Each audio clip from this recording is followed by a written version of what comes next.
दोस्तों आजकल के स्मार्टफोन मार्केट में हर हफ्ते कोई ना कोई नया फोन लॉन्च होता ही रहता है, लेकिन एक कॉमन मैन अगर एक बार वो फोन खरीद ले उसके बाद वो चाहता है कि वो आने वाले 2-3 साल तक वो फोन को यूज करता रहे। लेकिन क्या होता है कि 1 साल या फिर 1.5 साल यूज करने के बाद ऐसा लगने लगता है कि वो फोन थोड़ा सा स्लो हो गया है, थोड़ा सा आउटडेटेड हो गया है। और क्योंकि इतने सारे फोन नए लॉन्च होते रहते हैं तो उनको देखकर अननेसेसरीली वो आदमी को ऐसा लगता है कि अब मुझे शायद नया फोन खरीद लेना चाहिए। और फिर कहाँ उसने वो 2-3 साल तक फोन यूज करने के बारे में सोचा था और फिर 1 या 1.5 साल में उसको नया फोन खरीदना पड़ गया। तो अगर आप ये ट्रैप में नहीं फंसना चाहते तो ये वीडियो लास्ट तक जरूर देखते रहना, बिकॉज ये वीडियो में मैं आपको कुछ ऐसी टिप्स एंड ट्रिक्स बताने वाला हूं जिसको अगर आप फॉलो करोगे तो आपका फोन का जो लाइफ स्पैन है वो आप एक्सटेंड कर सकते हो। मतलब जो फोन आपको 1 साल चल रहा था वो हो सकता है ये टिप्स फॉलो करने के बाद 2 या 3 साल तक चले। तो चलिए फिर बिना टाइम वेस्ट किए let's get straight into the video.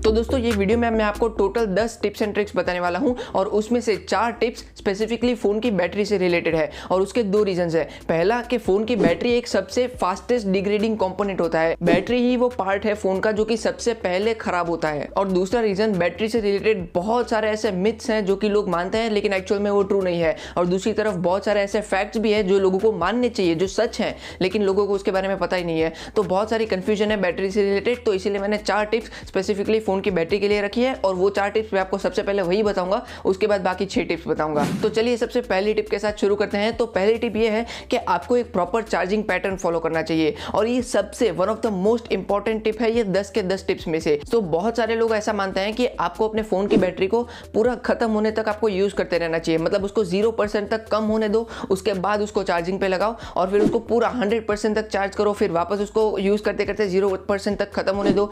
मतलब बेसिकली लोग ऐसा मानते हैं कि 0% से 100% का जो चार्जिंग साइकिल है आपको वो फॉलो करना चाहिए, लेकिन ये कंप्लीटली गलत है। ये सबसे, मैं तो कहूंगा सबसे वर्स्ट चार्जिंग पैटर्न है। बिकॉज अगर मैं आपको सिंपल भाषा में एक्सप्लेन करूं तो हमें हमारी बैटरी को कभी भी ज्यादा प्रेशर में नहीं जाने देना चाहिए। और 2 ऐसी सिचुएशन होती है जब हमारे फोन की बैटरी हाईएस्ट प्रेशर में होती है, और वो 2 सिचुएशन होती है जब हमारे फोन की बैटरी एकदम खत्म हो जाए तब, यानी कि 0% पे, और जब एकदम फुली चार्ज हो तब, मतलब 100% पे। तो मेरे कहने का मतलब ये है कि आपको कभी भी अपने फोन के बैटरी को 0% तक नहीं आने देना चाहिए और ना ही कभी उसको फुल चार्ज करना चाहिए। तो जो करेक्ट चार्जिंग पैटर्न होता है वो ये है कि आपकी बैटरी, फोन की बैटरी जब 25-30% तक बचे तब आपको उसको चार्जिंग पे लगा देना चाहिए और उसको 80-85% तक चार्ज करो, उससे ज्यादा चार्ज मत करो। अगर आप ये चार्जिंग पैटर्न फॉलो करोगे तो आपके फोन की बैटरी पर थोड़ा कम प्रेशर पड़ेगा और इसकी वजह से वो लॉन्ग टर्म में ज्यादा लंबे टाइम तक हेल्दी रहेगी वो बैटरी। तो अब सेकंड टिप की तरफ बढ़ते हैं। तो सेकंड टिप ये है कि आप अपने फोन को जितना स्लो चार्ज करोगे उतना आपके फोन की बैटरी की हेल्थ के लिए ज्यादा अच्छा होगा। आई नो आजकल फास्ट चार्जिंग का जमाना है, हमें हमारे फोन में 30 वॉट्स, 40, 50, 60, 120 वॉट्स तक के चार्जर्स मिलते हैं जो हमारे फोन को बहुत जल्दी चार्ज कर देते हैं, वो एक एडवांटेज है। लेकिन एक्चुअल में क्या होता है कि ये फास्ट चार्जर्स आपके फोन को जल्दी तो चार्ज कर देंगे, लेकिन जब बात आती है लॉन्ग टर्म की, 1 या 2 साल में आपके फोन के बैटरी की हेल्थ को कंपेयर करने की, तो तब वहां पे कंपैरेटिवली स्लो चार्ज करना ज्यादा फायदेमंद है। तो इसलिए आई थिंक सबसे बेस्ट ऑप्शन यही है कि जब आपको मतलब इमरजेंसी वाली सिचुएशन है, आपको 15-20 मिनट में कहीं बाहर जाने के लिए निकलना है और आपको अपने फोन में चार्जिंग नहीं है आपके फोन में, तो आप ऐसे टाइम पे फास्ट चार्जर्स का यूज करके फटाफट चार्ज कर लो फोन को। लेकिन रेगुलरली आप हमेशा जितना स्लो चार्जिंग प्रीफर करोगे उतना ही आपके फोन की बैटरी की हेल्थ के लिए अच्छा होगा। इसके बाद थर्ड टिप की तरफ बढ़ते हैं। तो थर्ड टिप ये है कि हमने हमारे फोन में अक्सर बहुत सारे अलग अलग ईमेल आईडी, जीमेल आईडी से लॉगिन किया होता है, लेकिन बहुत बार ऐसा होता है कि कुछ ऐसी जीमेल आईडी होती है जो हमने एक बार लॉगिन की लेकिन अब हम उसको कभी यूज ही नहीं कर रहे, वो हमारे फोन में सिर्फ लॉगिन करके पड़ी हुई है। तो आपके फोन में ऐसी जितनी भी ईमेल आईडीज हैं उसको आप पहले तो लॉग आउट कर दो, बिकॉज क्या होता है कि वो बैकग्राउंड में डेटा सिंक वगैरह चलता रहता है वो ईमेल आईडी का, जिसके वजह से आपके फोन की बैटरी कंज्यूम होती है। और जितना वो बैटरी को कंज्यूम करते रहेंगे उतना ही कम टाइम तक आपके फोन की बैटरी टिकेगी और उतने ही ज्यादा बार आपको उसको चार्ज करना पड़ेगा, मतलब चार्जिंग साइकिल्स बढ़ जाएंगे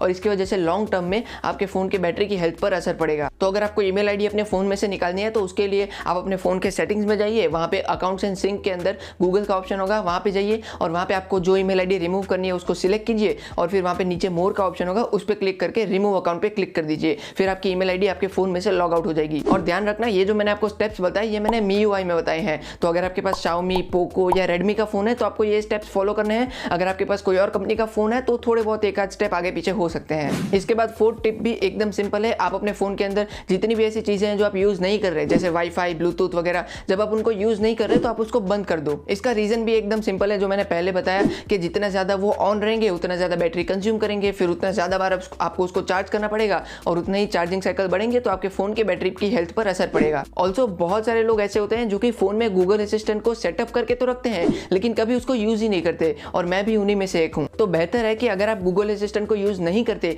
तो उसको बंद कर दो, वरना आपके फोन का माइक्रोफोन हमेशा ऑन रहेगा ये सुनने के लिए कि कब आप ओके गूगल बोलोगे। तो गूगल असिस्टेंट को टर्न ऑफ करने के लिए आपको अपने फोन में गूगल की ऐप ओपन करनी है, फिर वहां पे ऊपर अपने प्रोफाइल पिक्चर पे क्लिक कीजिए, फिर वहां से सेटिंग्स में जाइए और वहां पे गूगल असिस्टेंट के ऑप्शन पे क्लिक कीजिए और वहां पे एक ऑप्शन होगा हे गूगल एंड वॉइस मैच का, एंड फिर वहां पे जाके आप ओके गूगल को टर्न ऑफ कर दीजिए। इसके बाद आपके फोन का गूगल असिस्टेंट हमेशा ऑन नहीं रहेगा, इसीलिए आपके फोन का माइक्रोफोन भी हमेशा ऑन नहीं रहेगा। तो फिर अगेन वही सेम बात, इससे आपके फोन की बैटरी कम कंज्यूम होगी, आपको कम बार चार्ज करना पड़ेगा, कम चार्जिंग साइकिल होगी। हमारे मतलब आपको मत सिखा चल। ओके, सो अब तक जो मैंने आपको 4 टिप्स बताई वो सब बैटरी से रिलेटेड थी, और एज ए सेट के भी आगे की टिप्स बैटरी से रिलेटेड नहीं होगी। ओके, सो अब नेक्स्ट और 5th टिप है डिलीट अननेसेसरी फाइल्स। मतलब आपके फोन में जितनी भी अननेसेसरी फोटोज, वीडियोस, एप्स हैं जो कि आप यूज नहीं करते, आपके फोन में ऐसे ही पड़े हुए हैं, उसको आप पहले तो डिलीट कर दीजिए। कभी कभी क्या होता है कि हम कोई ऐप को एक बार यूज करने के लिए इंस्टॉल करते हैं, फिर उसको यूज करने के बाद उसको डिलीट करना ही भूल जाते हैं। वैसे ही कभी कभी कोई फोटो वीडियो हम एक बार देखने के लिए डाउनलोड करते हैं, फिर उसको डिलीट करना ही भूल जाते हैं, और हमें लगता है कि एक फोटो या एक ऐप से उतना क्या ही फर्क पड़ेगा हमारे फोन के परफॉर्मेंस पे। लेकिन क्या होता है कि वो एक ऐप, एक फोटो धीरे धीरे करके फिर दूसरी ऐप आती है, फिर तीसरी ऐप आती है, और ऐसे ही धीरे धीरे करके बाद में आपके फोन की स्टोरेज फुल हो जाती है। बिल्कुल वैसे ही जैसे कभी रास्ते पे कोई साइड में कचरा फेंक देता है, ये सोच के कि मैं एक फेंक दूंगा तो क्या फर्क पड़ेगा, फिर ऐसे ही उसको देख के दूसरा फेंकता है, फिर तीसरा फेंकता है, और ऐसे ही कचरे का ढेर जमा होता है। बिल्कुल वैसे ही हमारे फोन के ये एप्स और फाइल्स के साथ भी होता है। और जब आपके फोन की स्टोरेज फुल हो जाती है तब आपका फोन ज्यादा टाइम लेता है कोई भी चीज को प्रोसेस करने के लिए, मतलब आपका फोन थोड़ा सा स्लो हो जाता है। इसके अलावा वो ऐप्स जो आपने इंस्टॉल की है वो बैकग्राउंड में कभी कभी एक्टिव रहती है, ऑन होती है, चलती रहती है, आपको पता भी नहीं होता, और ये सारी चीजें आपके फोन की परफॉर्मेंस पर असर देती है, और फिर हमें लगता है कि हमारा फोन पुराना हो गया, 1-1.5 साल हो गया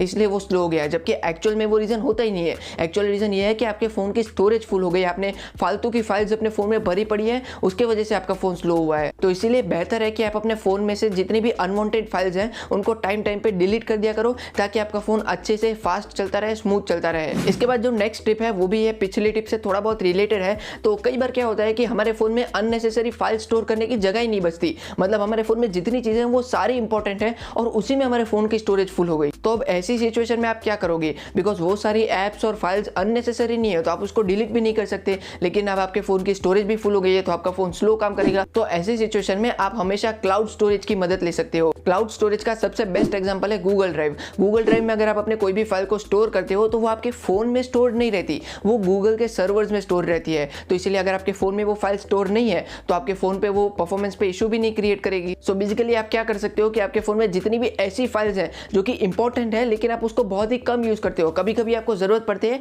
लेकिन वो इंपॉर्टेंट है, आप उसको डिलीट नहीं कर सकते, ऐसी फाइल्स को आप कोई भी क्लाउड स्टोरेज में आप स्टोर कर सकते हो। गूगल ड्राइव है या बाकी कोई क्लाउड स्टोरेज में आप स्टोर कर सकते हो। और जो ऐसी फाइल्स हैं या फिर जो ऐसी एप्स हैं जो कि आप रेगुलरली यूज करते रहते हो, आपको डेली उसकी जरूरत पड़ती है, सिर्फ वैसे ही फाइल्स को आप अपने फोन के स्टोरेज में स्टोर करके रखो, बाकी सारी फाइल्स को आप कोई भी क्लाउड स्टोरेज में स्टोर करो। मेरा सजेशन पूछो तो एक मेगा करके क्लाउड स्टोरेज है, वो आई थिंक सबसे बेस्ट क्लाउड स्टोरेज ऑप्शन है, बिकॉज उसमें आपको 20 GB तक की फ्री स्पेस मिलती है जो कि हाईएस्ट है कोई भी क्लाउड स्टोरेज के कंपैरिजन में। तो आप मेगा या फिर कोई और भी क्लाउड स्टोरेज का यूज कर सकते हो अपनी सारी ऐसी फाइल्स को स्टोर करने के लिए जो कि आप रेगुलरली यूज ना करते हो। इससे आपके फोन की परफॉर्मेंस पर थोड़ा बहुत तो असर पड़ेगा। इसके बाद नेक्स्ट टिप यह है कि आप अपने फोन को रेगुलरली पावर ऑफ करके पावर ऑन कर दिया करो, यानी कि रीस्टार्ट या फिर रीबूट कर दिया करो। इससे क्या होता है कि आपके फोन के बैकग्राउंड में जो भी एक्टिविटीज चल रही होती हैं वो सब बंद हो जाती है। जैसे मान लो अगर मैंने एक हफ्ते पहले कोई एक ऐप ओपन की थी मेरे फोन में और फिर तभी एक ही बार मैंने ओपन की, उसके बाद से आज तक मैंने उसको कभी ओपन नहीं किया, लेकिन क्योंकि मैंने तभी एक बार उसको ओपन किया था एक हफ्ते पहले, तब से लेके वो मेरे फोन में बैकग्राउंड में चल रही है, मुझे पता नहीं है लेकिन बैकग्राउंड में वो ऐप चल रही है,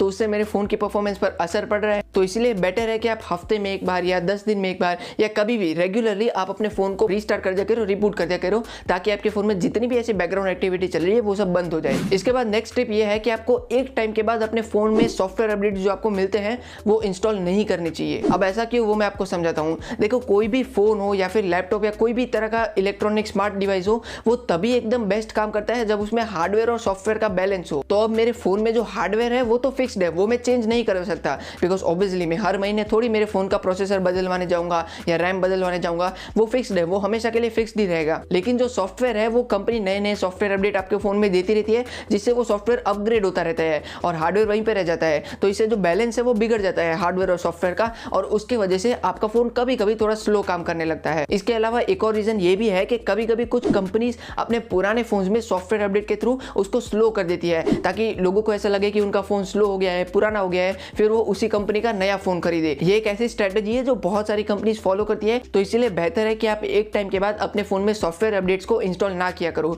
अब इसका मतलब ये नहीं है कि आपको कभी भी उसको सॉफ्टवेयर अपडेट इंस्टॉल नहीं करना चाहिए। देखो, सॉफ्टवेयर अपडेट जरूरी होते हैं। कभी कभी हमारे फ़ोन में कुछ बग्स को फिक्स करने के लिए, फ़ोन की प्राइवेसी और सिक्योरिटी को इंप्रूव करने के लिए सॉफ्टवेयर अपडेट जरूरी होते हैं। तो इसीलिए मैं तो यही सजेस्ट करूंगा कि आप 2 साल तक अपने फ़ोन में सॉफ्टवेयर अपडेट इंस्टॉल करो, उसके बाद मत करना। जैसे मान लो अगर आज मैंने कोई फ़ोन खरीदा और उसमें एंड्रॉइड 13 है, तो नेक्स्ट ईयर फिर एंड्रॉइड 14 आएगा, उसके नेक्स्ट ईयर एंड्रॉइड 15 आएगा, फिर 16 आएगा। तो इसलिए बेहतर यह है कि आप नेक्स्ट 2 साल के यानी कि एंड्रॉइड 14 और 15 अपने फ़ोन में इंस्टॉल कर दो, लेकिन उसके बाद जो 16 का अपडेट अगर आप कंपनी आपके फ़ोन में देती भी है तो भी आप इंस्टॉल मत करो। हाँ, कहीं ना कहीं इससे आपको थोड़ा आउटडेटेड फील होगा आपका फ़ोन, लेकिन इससे आपका फ़ोन स्लो नहीं काम करेगा। तो दोनों तरफ आपको बेनिफिट भी मिलता है और नुकसान भी मिलता है। तो अभी आपको डिसाइड करना है आपको लेटेस्ट फीचर्स चाहिए या फिर आपको थोड़ा लंबे टाइम तक फ़ोन चलाना है, आउटडेटेड फ़ोन चलेगा, ये आपको डिसाइड करना है। इसके बाद नेक्स्ट टिप ये है कि आप अपने फ़ोन में कोई भी ऐप्स या फिर फाइल्स या फोटोज़, कोई भी सारी ऐसी चीज़ें हैं, वो आप कभी भी अननोन सोर्स या फिर सस्पिशियस सोर्स से इंस्टॉल मत किया करो। क्योंकि कई बार क्या होता है कि हम कहीं से भी कोई भी फाइल्स को हमारे फ़ोन में डाउनलोड कर देते हैं,